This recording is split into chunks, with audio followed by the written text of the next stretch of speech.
Funding for this program has been provided by the annual financial support of viewers like you and by the Alfred P. Sloan Foundation.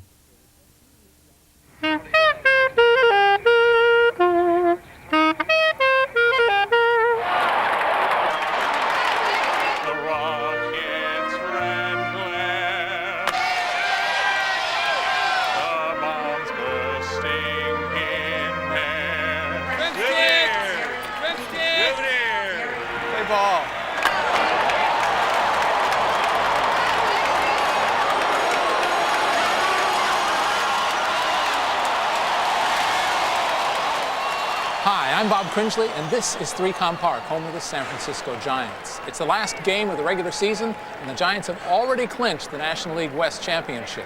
They used to call this Candlestick Park, but now it's named for 3Com, a company that made its millions by plumbing the internet. Now, thanks to the growth of cyberspace, their bits and bytes have bought them the best bats and balls. This series is all about the internet and the wired world, and about the geeks and nerds who, largely by accident, invented it, making billions and billions of dollars along the way. And that's all it takes to put your name on a ballpark.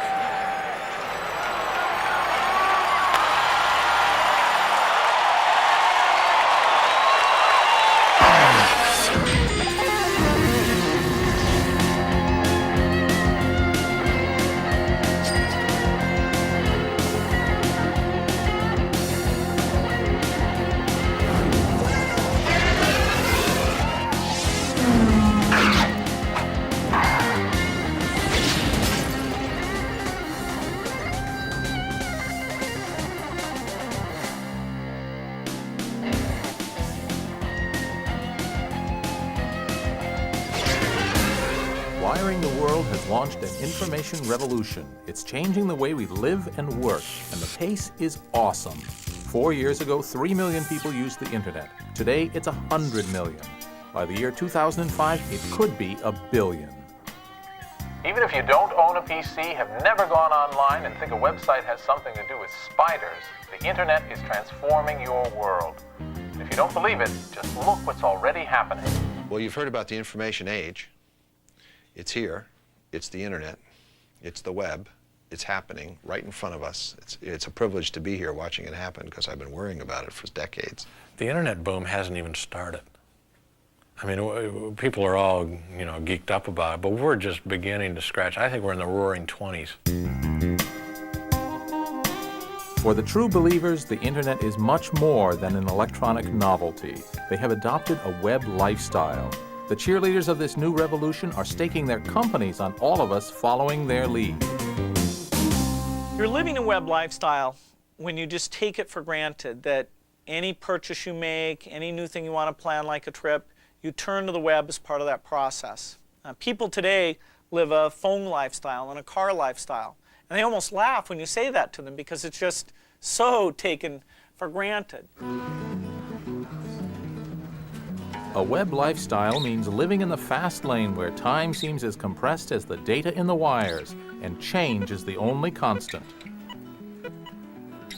Take this building south of Market Street in San Francisco. 5 years ago, it was mostly derelict. Now it's been colonized by young internet entrepreneurs. But for how long? Aha! Things have changed. Yes, we're on the move now. Hey. By the time this show airs, this San Francisco neighborhood will no longer be the hippest and hottest place in the digital world. That's because in the wired world, products and fashions change at warp speed. Time is measured in dog years. I'm physically 35, and my last year was a full net year, which is about 7 regular years. It's about a dog year, right? Yeah. So that means that 35 plus 7, so I'm virtually 42. Right, so basically, since I kind of feel 42, since I live so hard, I may as well have my midlife crisis and get it all over with, right? Buy a motorcycle, right? Date a young guy. In internet time, There are no secrets. There's no time for delay. There are plenty of competitors who are going to eat you alive. You need to not take a breath and start over and do it again as soon as you get done with one. And you need to juggle 3 or 4 of these all the time. That's how you compete and survive if you're in the software business on the internet. In the web universe, the person with 2 years experience has gotten more experience in web years than someone who's got 20 years of the previous generation of programming. It's a bit of an overstatement, but web years, are a wonderful curiosity to the general public and an actual health threat to those who work in the industry. Well, I've been in the net for 3 years, and 3 years ago I was 41, so 41 and 21 makes me 62. You're a senior citizen.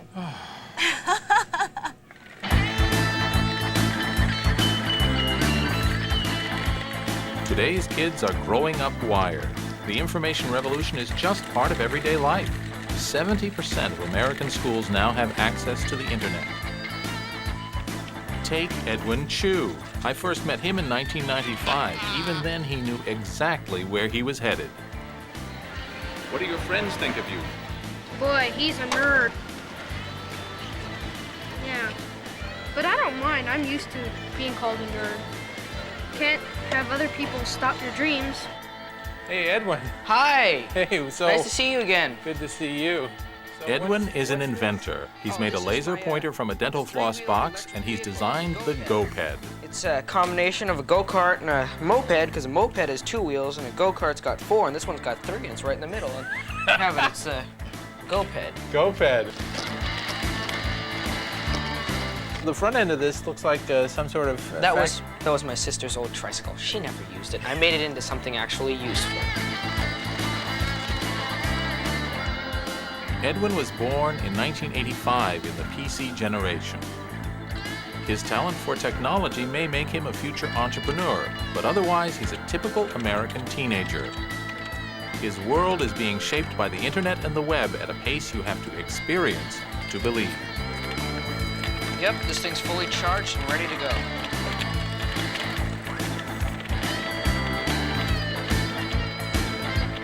He's left me in his dust. Yo, Edwin. He's gone. He's gone. Nothing illustrates the incredible rate of change in the internet better than the story of 6 young guys I first met with 4 years ago in that garage. Straight out of Stanford University, they started a company then called Architects, and I've been coming back every year to watch them grow. And have they grown? The company, now called Excite, is worth more than $1 billion. Let's flash back to that first meeting in 1994. It's hard to look beyond, we need a demo, and we need it now. Usually at the core, there's one guy with minimal social skills, but just amazing brain. He has great social skills. Oh, he has great social skills. Here you are. Well, how's it going? It's going great. How is it like working with these semi-incompetents? They're all quite competent, and it's a lot of fun. How much so far has this all cost? $2,000 maybe? You still have money in the bank? Oh yeah. Yeah. We're frugal. We're really frugal. It's amazing. That's why the rice. That's the rice. Exactly. I'll return to the Architects boys to see how they get on, but already they were smart enough to see that information technology was going to be a big business.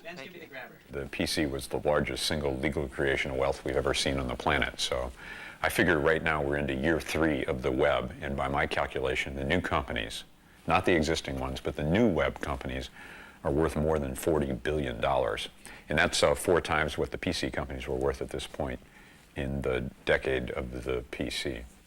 This is not a hula hoop, it's not a fad. Hey, aren't the experts saying that very few internet businesses are profitable? Well, that's true right now, but in cyberspace, these are pioneer days and the land rush has just begun. Still, there are a few early stakeholders who have already hit pay dirt.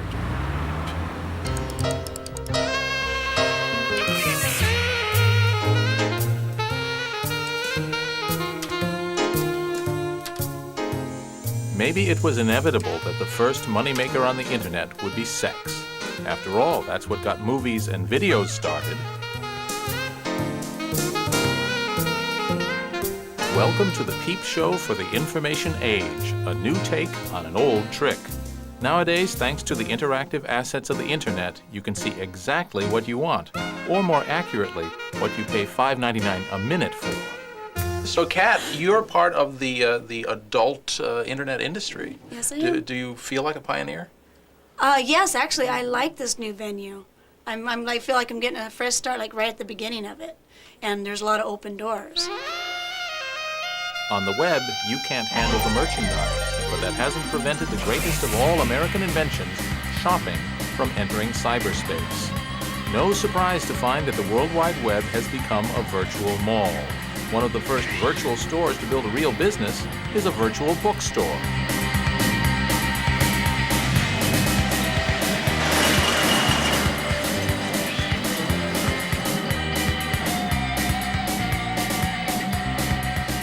This is Amazon.com, the brainchild of Jeff Bezos. He figured out that books were the ideal internet product because you don't need to touch before you buy.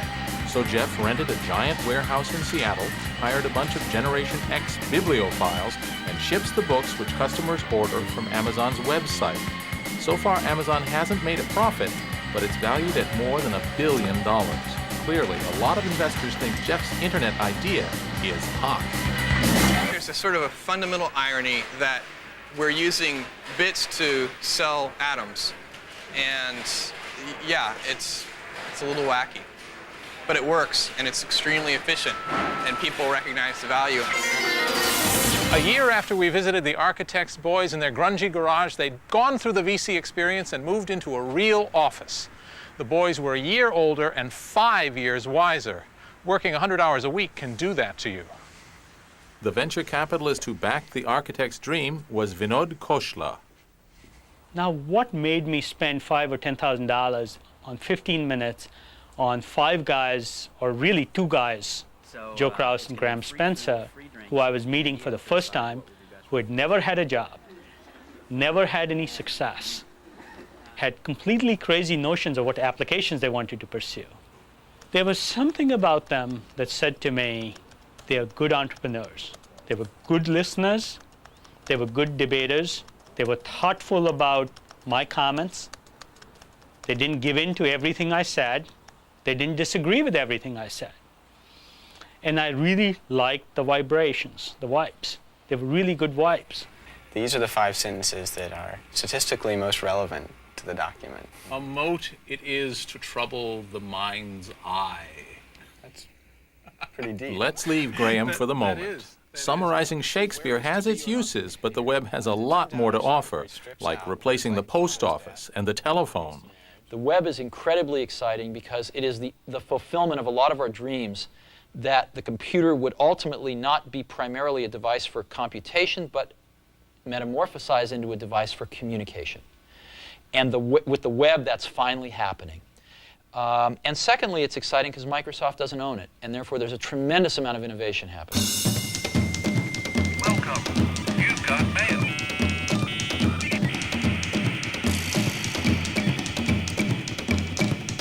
Welcome. You've got post.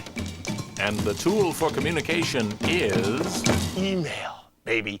That's number 1. I must get, I probably get 100 pieces of email a day. But at least 30 of them nowadays come from outside. They come from, hey, but I haven't seen you since you and I were in school together in 5th grade in Belgium. Do you remember me? Dear Steve, life's a beach. Wish you were here. I'm sending an email to Steve Ballmer, who obviously likes receiving them. This will be one of the 100 million email messages that go out over the internet today. Email is the information revolution up close and personal. For more and more people, it's the way to communicate. You can send everything that you would put in a telephone conversation or a letter, and usually do it faster, cheaper, and it's global. There, that saves a postcard. Thanks to email and computer bulletin boards, the internet has created virtual communities, far-flung groups of people with a shared interest.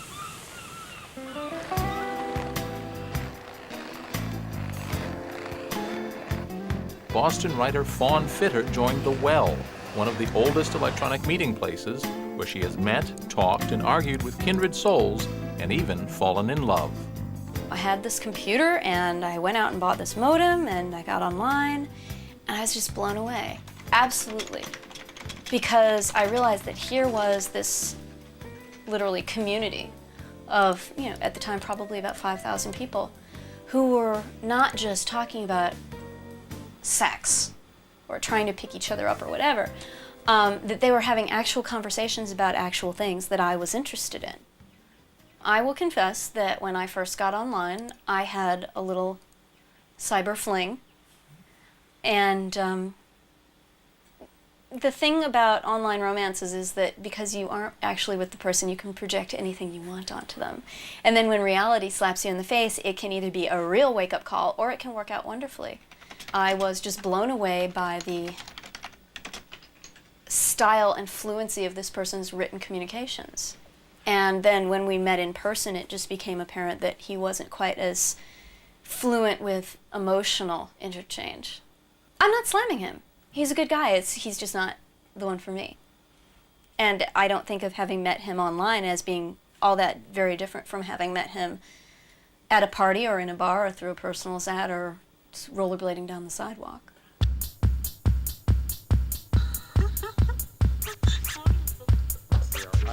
Back to those architects guys. When I caught up with them again in 1997, what a transformation. They changed the name of the company to Excite, moved to a bigger office, and had even done some cool TV advertising. If you can just get your mind together, then come on across to me. They used their venture funding to recruit a real CEO, what in the Valley we call adult supervision. So it's a very odd situation when you come into a deal where you're interviewing with a 24-year-old or a 23-year-old guy at the time and trying to sort of puff your chest out about all the things you've accomplished and all you've done. And here's a 23-year-old guy who's sort of well on his way to being a millionaire or a multiple millionaire and who's got a very good view of business already at the age of 23. And he was not alone among the other founders. They also were very sophisticated in other ways. Most important of all, the company had gone public. After just 3 years, each of these 20-somethings was worth about $10 million and had money to spend. Bought a new phone. Bought a new phone. StarTAC phone. I love that phone. And I've bought a camera. This is sort of my other new toy, which is just small. Take pictures. Try to take one picture a day in my life and record it. A phone, a camera, that's it? Didn't you buy like a car? I bought a car. I heard you bought a house. Just yesterday. That's right. What a big step. That's grown up. Huge step. That's very grown up. I had a hard time making a decision because I wasn't going for a luxury mobile. I wasn't going for a Porsche or anything like that. But I wanted a pretty nice car, and I wanted lots of gadgets. I like gadgets in my cars. But the problem was that I'm also vegetarian, so I didn't want leather seats in my car. And so what I discovered as I was shopping for cars was that there are almost no car manufacturers who put all the gadgets in a version of their car without leather seats. So you can either have leather seats and gadgets or no leather seats and no gadgets. And so it was a big dilemma for me to try to pick the right vehicle that had the features I wanted and the seats that I wanted. So you get rich and you get a white Volkswagen. Right. Isn't this nice? I figured it's sort of the retro thing. Round headlights, trunk in front, good 4 cylinders. I'm really sort of jealous of this car, though. Yeah? A friend of mine bought this one. Yeah, don't give me that. Nice BMW Don't give M3. me that. This is yours, isn't it? Tree sap. It is. It is. It's a fun little car. Cars, phones, houses, just some of the rewards for the young geek smart enough to exploit the world's latest revolution. The revolution being created by the internet is different from all previous ones. It's abolishing distance. This is my garage. A few years ago, I'd get in my car here and drive to the office. But today, thanks to the internet, it is my office. In fact, it's the headquarters for my intergalactic business empire. With my computer plugged into the internet, I run 2 software companies, write my column for PBS, and attempt to manage my life. It's a revolution, all right, and you know what? We owe it all to the Russians. The race to the new frontier, outer space, was the new sensation of 1957. Up through the fast-thinning atmosphere, the climb into the space void. From the desolate It began with Sputnik, the satellite launched by the USSR in 1957. Sputnik caused a worldwide sensation and sent shockwaves through the U.S. administration.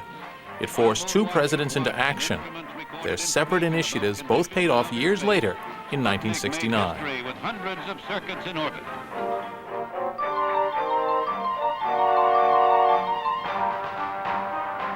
President Eisenhower created an agency called ARPA to fund high-powered scientific and space research. Being an Army man, he made the Pentagon responsible. So, obscure academics suddenly found themselves on the Cold War's front line. The money we spend yearly without putting a single weapon in our arsenal is $5.2 billion.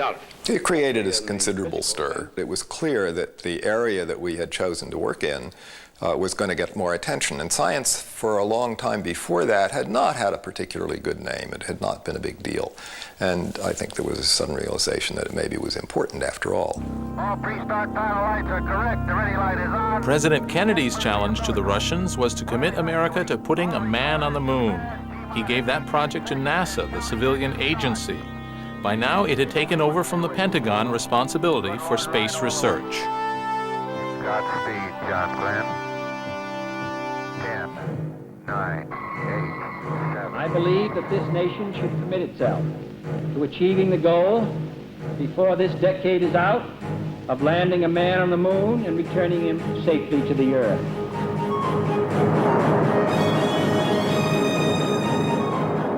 As NASA launched America's first astronauts, Pentagon scientists decided computers had the right stuff.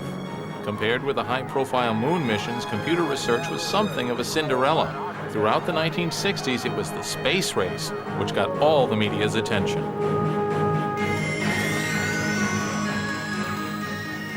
The computers of the 60s were the size of small apartments. Their use was strictly rationed, and only a few people got anywhere near them. Still, a visionary psychologist at MIT, J.C.R. Licklider, known to all as Lick, saw their growing potential. The computer technology has been moving in a way that nothing else people have ever known has moved.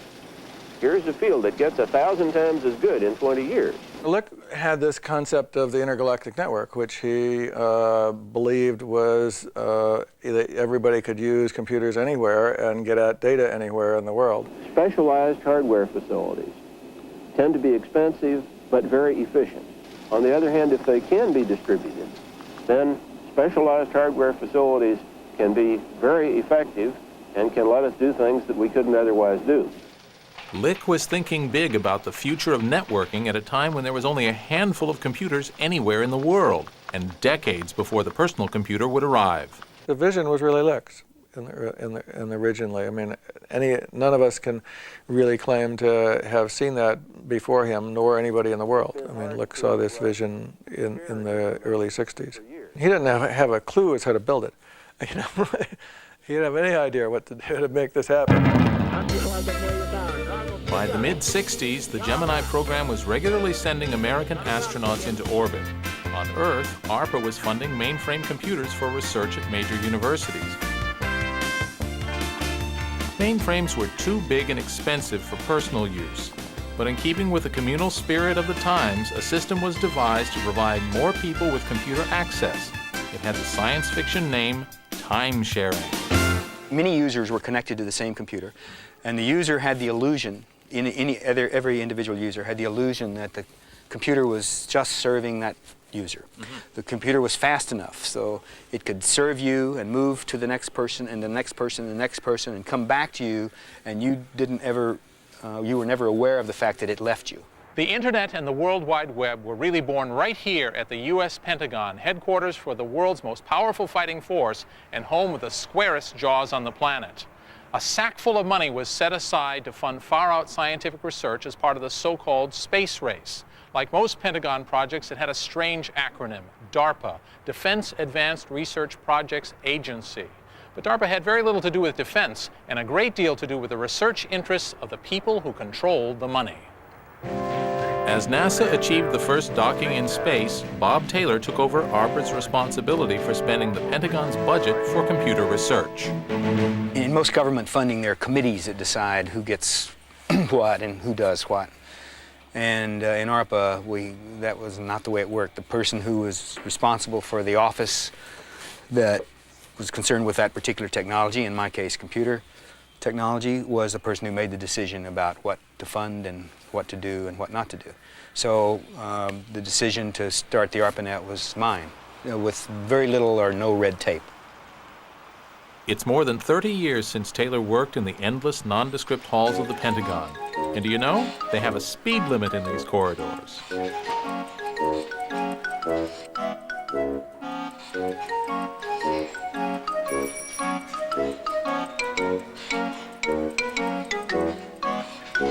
A long way from Silicon Valley, light years from the Silicon Valley way of doing business, the campaign to build a national computer network began here.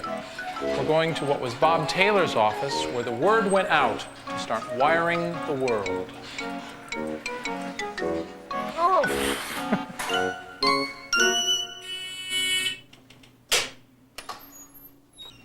Hello. Hi. Hi, Bob Cringely.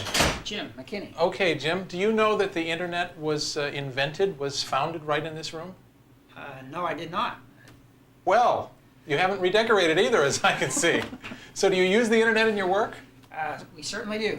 It doesn't look like much, but here Bob Taylor had a brainwave. How about networking all of ARPA's computers together? So he asked his boss, Charlie Hertzfeld, for $1 million. And he got it.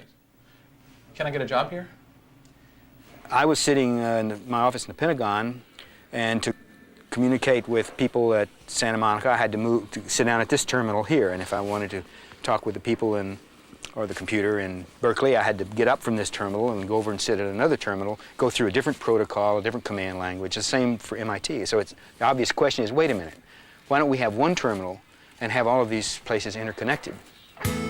It might not be an intergalactic network, but even interstate would be a huge step. The universities ARPA funded weren't enthusiastic about the so-called ARPANET. But many of the people in charge of the computing facilities at these ARPA-supported places saw the ARPANET as a threat, in the sense that it meant that someone from another part of the country would be using some of your precious computer time. Typical response was, why? I said, well, look, you'll be part of a network, and you can use other people's networks, and they can use other people's computers, and they can use yours. I said, no, nobody can use mine. It's overloaded right, 100% right now. Don't touch me. Initially, some of the universities that had these host sites weren't incredibly enthusiastic. I mean, they would say, why do I want anybody else to use my computer? I'm busy enough right here. Oh, I don't want to share anything at that other guy's site anyway. We've got our own, fish to fry. People were totally unwilling to do it. However, each of these sites was being supported, hundreds of thousands, millions of dollars a year by ARPA, and ARPA said, you're going to join this network. And sure enough, they did. In 1968, the Apollo program succeeded Gemini and lunar missions began. Meanwhile, Bob Taylor was pushing his plan to link ARPA-funded mainframes at UCLA, UC Santa Barbara, and Stanford in California, and the University of Utah. So ARPA issued a request for quotations to 140 technology companies. The brief was to invent the first ever digital computer network. Time for the Cringely Crash Course in Geek. That's modern geek, not ancient. Every revolution brings its own specialist vocabulary. I bet Alexander Graham Bell spent entire dinner parties explaining dial-a-joke. Well, the information revolution is no exception. It's brought whole new meaning to words like digital, packet, protocol, and browser. The key word is digital, and we can blame computers for that one. A computer is just a box of switches, and switches are either off or on, represented by the numbers 0 and 1. Any information, no matter how long or complicated, coming from a computer can be represented by a string of those two digits, 0 and 1. That's why we call the process digital. It's not very original, but then computers aren't known for their imagination. Larry Roberts was chosen to draw up the request for quotations. He was an MIT computer scientist who became the chief architect of the ARPANET.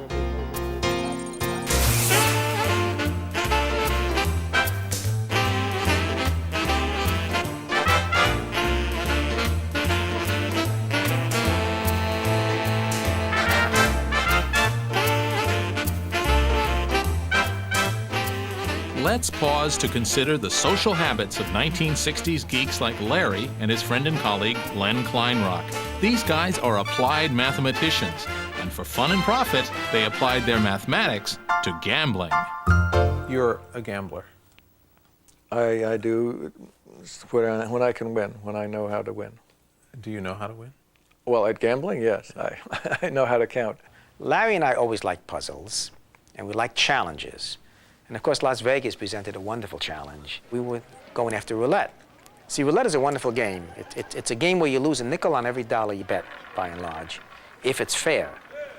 So we developed a system to just measure where the ball and the wheel were, calculate when it's going to fall in, and you just have to predict half the wheel, and you've got 2-to-1 odds in your favor. But we needed some data. And so I wanted to record the sound of the wheel and use the sound of the wheel and the Doppler shift of the sound of the wheel to find out when. And I went to another casino and I tried to record it. So Larry put a microphone in his hand, a wire to a recorder inside his jacket, and wrapped his arm as if he had a broken arm. And he put his arm next to the wheel. And I was a decoy. I was there gambling and drawing attention to me. And Kleinrock sat there betting on the side. Well, he started winning. And the pit boss came by as he started sawing him winning, and my bandaged hand near the wheel. And he said, "Now, what's wrong with your hand?" And I said, "Well, I burned it." And now the croupier started noticing me, and he saw Larry and me walking together. So I'm winning, I'm a buddy with Larry, and Larry's hand is right next to the wheel, wrapped up like a mummy. So this croupier takes Larry's broken arm and he yanks it. And he said, "Well, would you like it broken off?" And so at that point, we decided we better leave.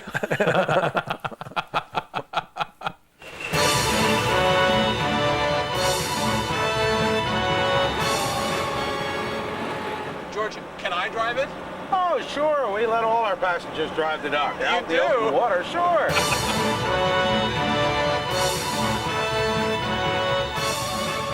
Let's get back to New England, true birthplace of the information age. Not only is this the home of Captain Bubblehead and his amphibious assault craft, but in the 60s it was the hub of advanced computer research. Massachusetts is famous for much more than just the Boston Tea Party, which happened over there in Boston Harbor. It's also renowned for Boston's twin city across the river, Cambridge, home of two of the most high-powered scientific institutions in the world. But beyond Harvard and MIT, the Massachusetts Institute of Technology, there's another outfit often called the third university on the Charles. It's a high-tech engineering company called BB&N for its founders, Bolt, Baranek, and Newman. In 1968, BBN was ready to take its place in networking history. So let's meet some of the team who would unexpectedly change the world. Californian Dave Walden made juggling the hobby of choice around the ARPANET community. Frank Hart was a systems engineer from Yonkers with a reputation as a tough manager. Severo Ornstein, musician and rock climber, later founded Computer Scientists for Social Responsibility. This outfit was ready for the challenge issued from the Pentagon. BB&N was aware for some time before that a bid was, a request for proposal was coming. Bob Kahn in particular, who was one of our team, was aware of that. BB&N put together a team of people to get ready to bid. So in fact, we were working on the bid before the request for proposal came out. Planning, thinking, doing designs. So when the actual request for proposal came out, in some sense, it was like doing the design a second time. It seemed we could build it, and I went in and told Frank, in words which I guess have become somewhat immortalized, that sure we could build it, but I had no idea why anybody would want such a thing. Christmas 1968. The Apollo 8 astronauts became the first men to orbit the moon. God said, "Let the waters under the heaven be gathered together into one place, and let the dry land appear." And God saw that it was good. And from the crew of Apollo 8, we close with good night, a Merry Christmas, and God bless all of you on the good earth. And BBN got their own Christmas message from ARPA. They'd won the bid. Now they would have the chance to start wiring the planet. First, they had to turn a theory into a practical network. Len Kleinrock at UCLA was the guy with the theory. My PhD dissertation basically uncovered the underlying principles of packet switching, of message switching, of burst communications, of data networking. Here's another word from the Cringely Glossary of Geek: packet. And since this is the very foundation stone of the Internet, please pay attention. We have two computers, and they are connected to each other by a digital network. We want to send a message from one computer to the other. Do we send it as one big chunk or lots of little chunks? Well, it's much easier to put sand on a pipe than boulders, so I say little chunks. These chunks are called packets. And the first thing we do is we number them so we know their order in case they get out of sequence going over the network. And we add some extra information to them that says where they came from and where they're going, so that if, for example, there's a traffic jam along here, the network can redirect them through another computer. That's called packet switching. This is how the Internet works. Of course, there's no guarantee that the person on this end is actually going to read it. The packet switching network planned by ARPA used phone lines, but in a way they'd never been used before. When you make a phone call to your mother-in-law and then talk to her on that phone line, whether you talk fast or slow or halt in the middle, you tie up the phone line the whole time. Computers tend to talk in little bursts when they talk to each other. So there was a lot of technology that had never been done in trying to break up messages into packets and send them over phone lines. Vint Cerf was at UCLA. Bob Kahn was at BBN. Two more pioneers who helped design the ARPANET. They're not exactly household names, but they should be, as we'll be hearing later. There is an electrical linkage, an electromagnetic linkage between your telephone and the other one, which stays up, fully connected, until the conversation is over and one of you hangs up. It would be the equivalent of, in order to drive from, let's say, Washington, D.C. to Los Angeles, having to reserve the whole road, you know, for you to make the trip, and it's not a very efficient use of the road space. To build a network linking mainframe computers over telephone lines, in the 1960s there were two monster companies you'd expect to be involved. But both AT&T and IBM declined to bid. When I asked AT&T to participate in the ARPANET, they assured me that packet switching wouldn't work, so that didn't go very far. The telephony attitude, I hope my phone doesn't get cut off. The telephony attitude is not very compatible with packet switching. What is the telephony attitude? Well, the telephony attitude is we're going to guarantee certain capacities. It's about guaranteed levels of service. It's about investments that that you make, that you get back over decades, and the world is simply moving much faster than that. The difference between a person talking on a phone line and a computer sending bursts of data is simple. Computers do it quickly and more efficiently. Sorry, Mom. Packets are just like postcards. You know, they've got to and from addresses, and they have a finite amount of content on them. And like a postcard, you put it into the post box. If you put two in, you don't know what order they're going to come out. They might not even come out on the same day. Some of them get lost. That's true of packets. They don't necessarily follow the same paths to get to the destination. That's also true of electronic packets. The only difference is an electronic packet goes about 100 million times faster than a postcard. So while NASA was sending men into space, the team at BBN was shipping packets down phone lines. Basically, I knew nothing. I would also say that most of us on the team didn't know anything about packet switching because, in fact, we were inventing packet switching. There were a lot of very difficult, detailed technical problems. But breakthrough would not be how I would describe any of that. I tend to think of breakthroughs as inventing DNA or something else. And there was none of that, really. Yeah, I think actually God invented DNA. And I think none of us had any doubt that we could do it in 9 months. It was an engineering task. It was a fun one. Yes, we were going to have to work day and night and weekends, but not so hard.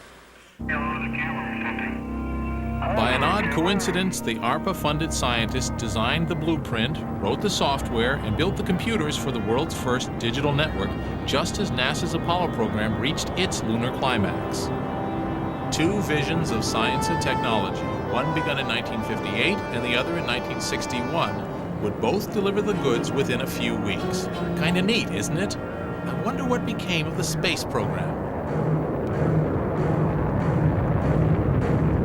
Come here, I want to show you something.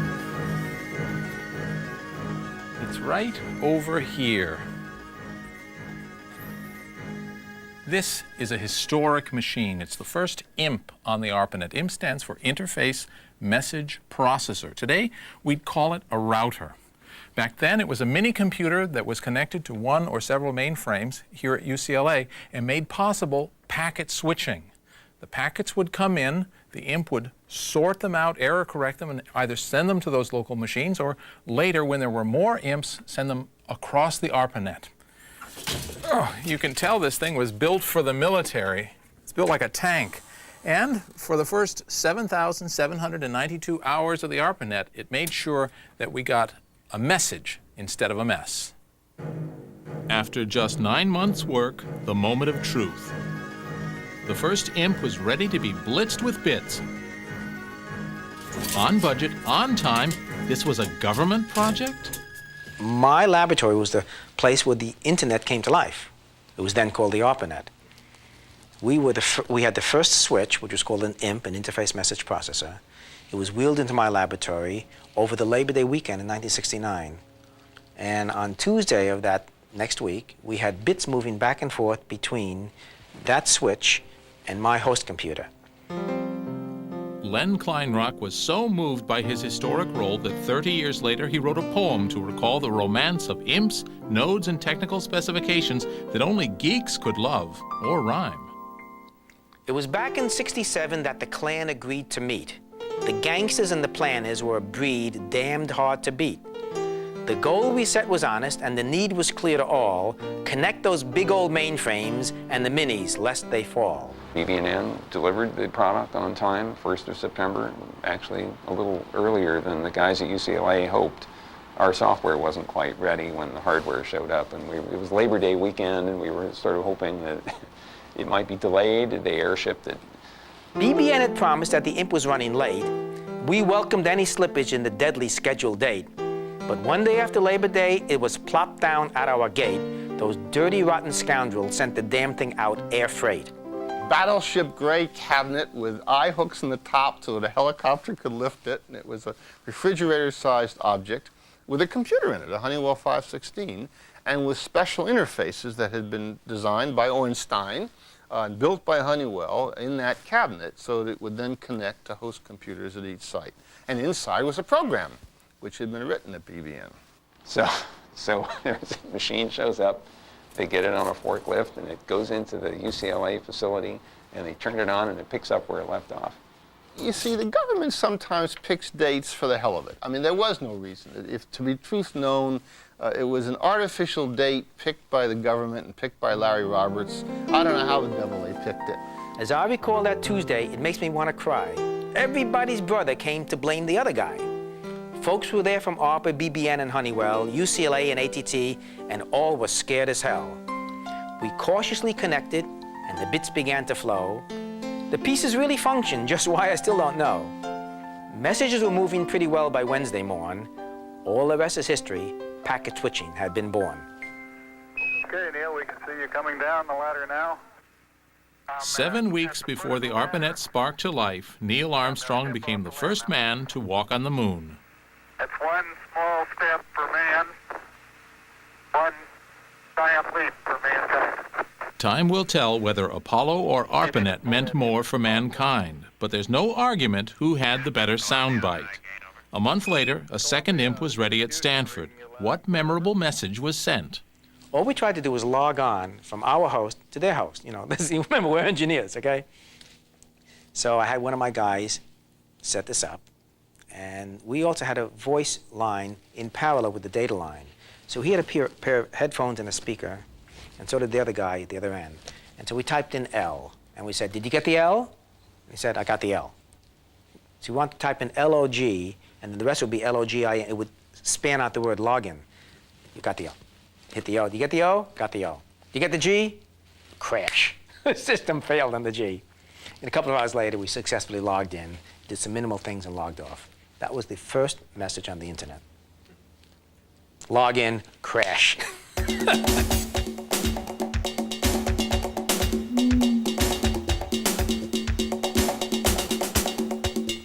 The ARPANET was born at a tumultuous time on campus. You were more likely to meet hippies than hackers. Some hippies were hackers too, and thought computers could be used to change society. Stuart Brand was one. He founded the Whole Earth Catalog, Bible of the 70s alternative lifestyle. It had a great impact on the first generation to use the internet. Hackers succeeded and hippies failed. Same group of people, same length of hair, only instead of drugs it was computers. And I think the main difference there is that drugs never got any better and computers just kept getting better and better and better. And the kind of money you could make with drugs was problematic, and the kind of money you could make with computers was fabulous. Ted Nelson was another visionary who grasped the potential of computer networking in his book Computer Lib, long before it was technically feasible. It's not that I claim to be smarter than other people, it's just that most technical people don't understand the creative process, don't understand the problems of ideas, and of evolving ideas, and of the representation of ideas, and the evolving representation of evolving ideas, and the intercomparison of the evolving representation of evolving ideas. And that's the issue. Nothing less will do. Howard Rheingold, a Whole Earth Catalog writer and career high-tech hipster, believed computers could become tools of liberation.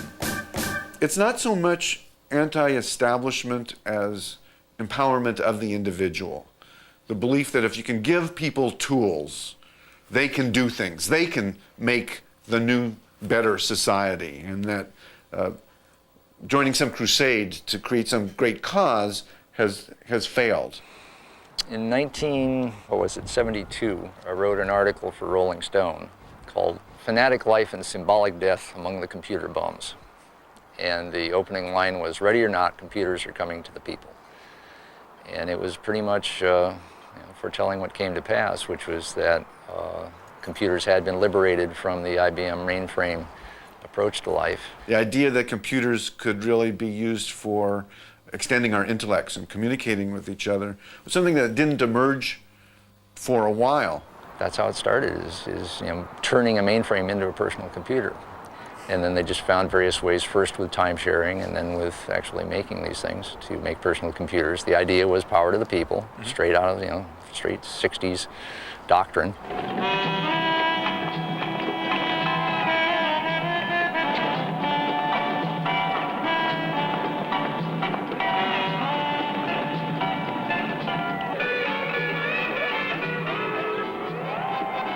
Advances in computer networking weren't limited to the mainland. Scientific experiments in Hawaii couldn't be easily connected by phone lines. The solution was to use radio.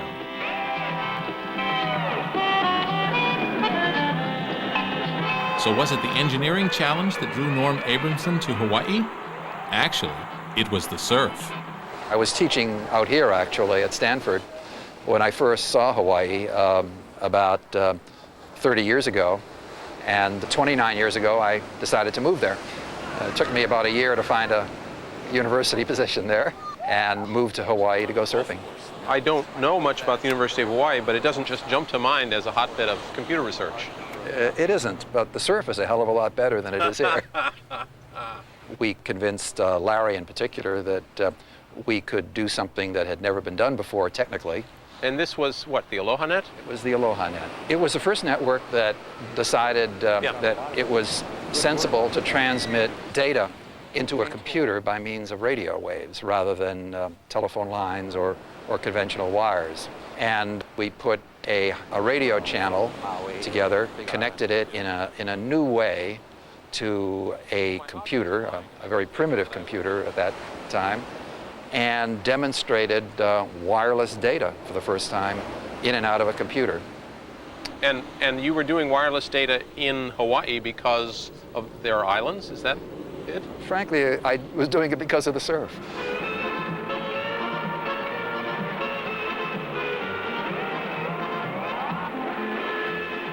By 1970, packet switching networks were running on phone lines, radio, and satellite, over long distances on land and across the oceans. It was, theoretically, international. By 1972, the ARPANET had grown to include 20 locations, including MIT. The pioneers from BBN settled down to managing and extending the network. But still, hardly anyone knew about it. So Larry Roberts at the Pentagon decided it was time to let the world know that ARPA had invented the future of computing. I had Bob Kahn organize this huge show for us of the network, where we had dozens of network terminals, and we had an imp on site in the hotel in Washington. And everybody brought in all their stuff and got their computers online. Basically set up a node on the ARPANET, right on the ballroom, right on the floor of one of the ballrooms. And with a false floor, we wired it up, and we actually got donations of some 40 or 50 computer terminals from different manufacturers, and then we orchestrated with a variety of different research places to put applications up on their system and make them work. In Washington, he was log on to a machine at MIT. There, call up a program from UCLA whose job was to execute and run and send the data to a printer right next to him in Washington. So you can imagine, MIT, UCLA, Washington, at those times, moving things around the country was really hard. What was the public reaction? I think it varied from delight that we had so many people in one place doing all this stuff and it all worked, to astonishment that it was even possible on the part of people who just did not know, weren't exposed to this before. It was a real event. It was a kind of a happening, like happens once in your lifetime.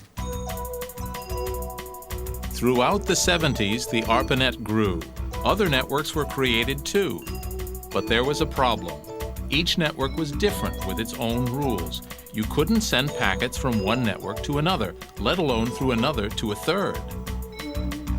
There was no common language, no common way to communicate, no way to get a program from one to the other. So we basically had a serious problem in transporting anything in terms of knowledge. So we had no way to essentially, like language, for civilization to grow. And we were stuck back like the man before he had a language, in terms of being able to exchange and build on the past. As far as usage of the network goes, for a while it was very, very, very underused. I think it was a little bit like having a very good highway system and no cars, because there weren't very many programs set up to use it. The individual universities did not have protocols, rules. In other words, when you call somebody in France, you could have a perfect connection, but if they don't speak English and you don't speak French, you still don't talk much. So even though this network was put in, the hosts couldn't talk to each other in many cases about very much. TCPIP.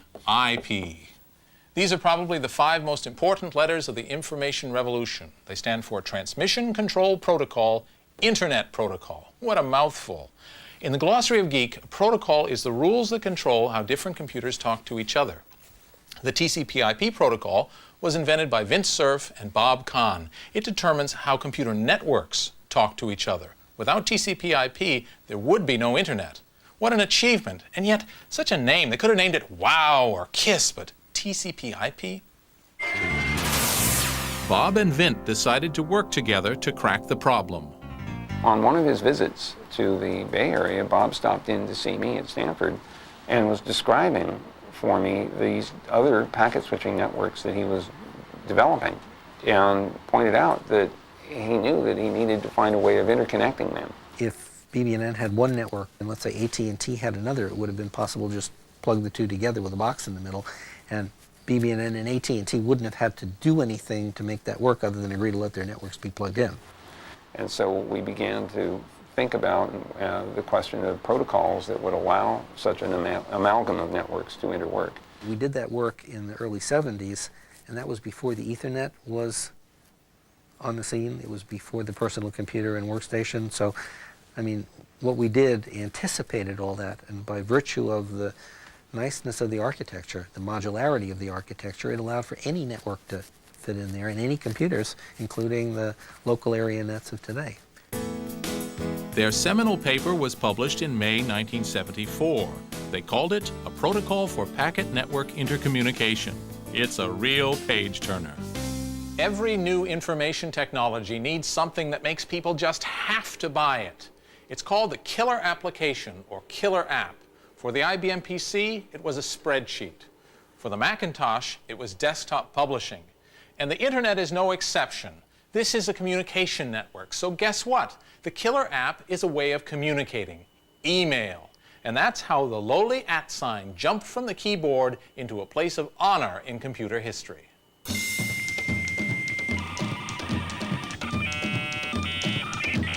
Electronic mail was also invented at BBN back in 1972. A program for sending files was adapted to carry a mail message between two mini-computers. Ray Tomlinson is modest about his invention. It was just a hack.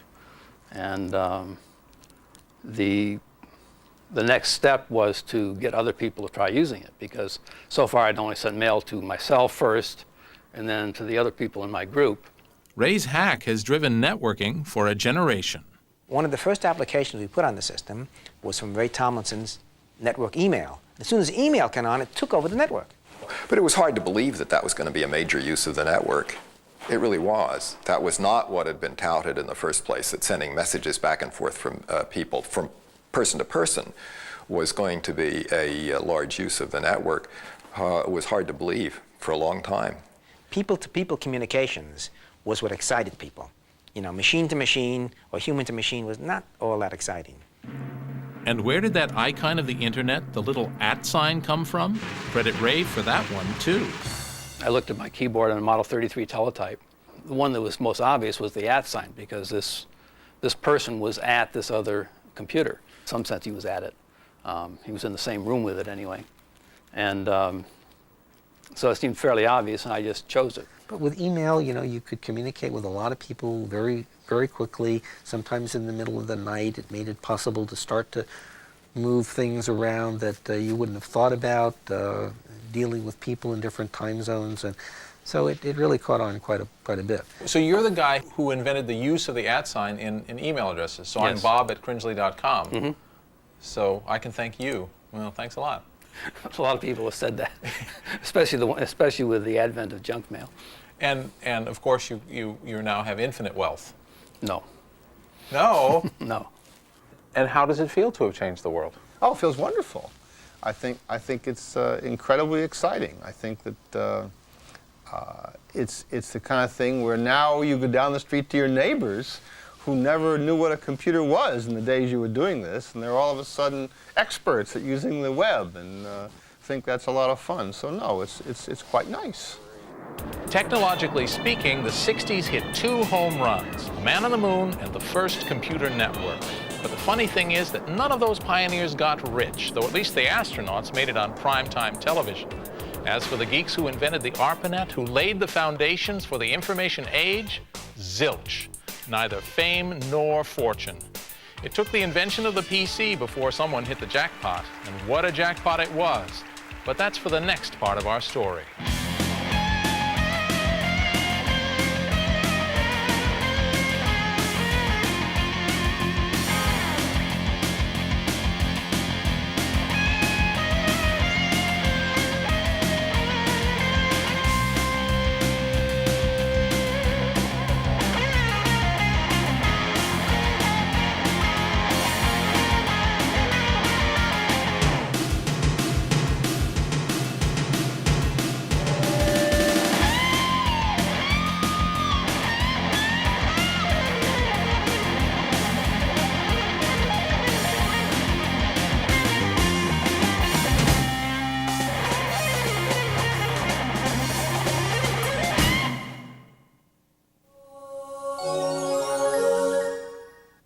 Funding for this program has been provided by the annual financial support of viewers like you and by the Alfred P. Sloan Foundation.